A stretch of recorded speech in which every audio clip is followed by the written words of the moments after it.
AIP 申請嘅時間線由開始申請到攞到 PR 大約會係幾耐呢？你會卡喺邊一度？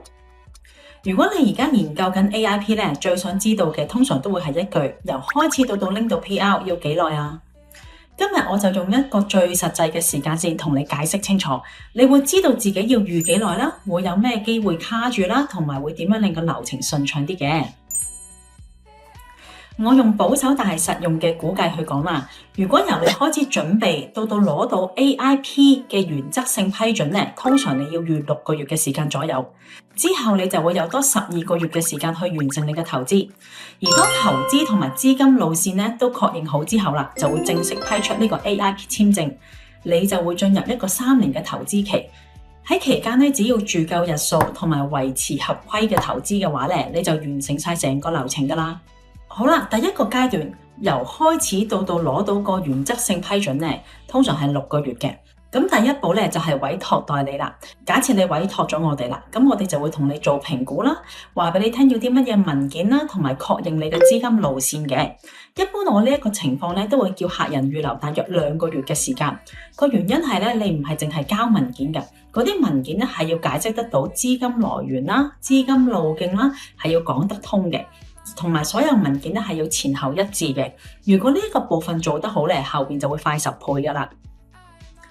第二步啦，就係遞交咗表之後咧，通常我哋都要等派移民官嘅。咁之前就可能會快啲啦，而家就隨住好多人嘅申請咧，派移民官都會耐咗噶啦。而家呢一刻我嘅客人等緊嘅咧，大約會係2個月先會派到移民官嘅。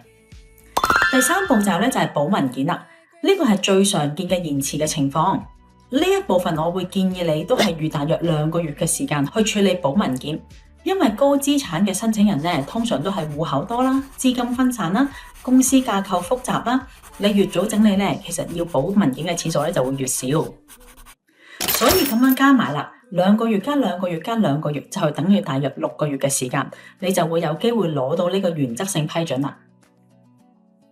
好啦，第2個階段啦，攞到呢個原則性批准之後，通常你有6個月嘅時間去完成你嘅投資嘅。如果因為銀行啦、資金調配啦或者投資落地嘅流程咧，真係唔夠時間嘅話咧，我哋仲可以申請多一個6個月嘅延長。咁總共係會有12個月嘅時間俾你去完成呢個投資㗎。嗱，我成日都講 AIP 最難咧就唔係第2個表，而係喺原則性批咗之後啦，你解唔解釋得到你嘅資金路徑？所以喺呢12個月入邊，最重要咧就係資金路線要清晰，要可以證明嘅。喺執行投資期間咧，你一定要有足夠嘅文件啦、銀行單啦等等去證明你係點樣做呢個投資嘅。好啦，第3階段喺正式批出簽證之後，就會開始呢個3年嘅時期啦。咁你完成咗投資，資金路徑又核實咗之後啦，移民局咧就會批出呢個 AIP 嘅永久居民簽證，咁你就會開始進入呢個3年嘅時期噶啦。喺呢3年入邊，最吸引人嘅位咧就係你唔需要長住噶，都唔需要全家搬晒過嚟噶，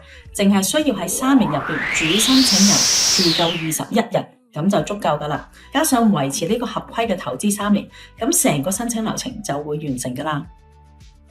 好啦，咁成個申請嘅時間線你可以咁樣記住嘅，用6個月嘅時間攞到原則性嘅批准，然之後用6至12個月嘅時間完成你嘅投資，跟住之後就會進入3年嘅簽證期。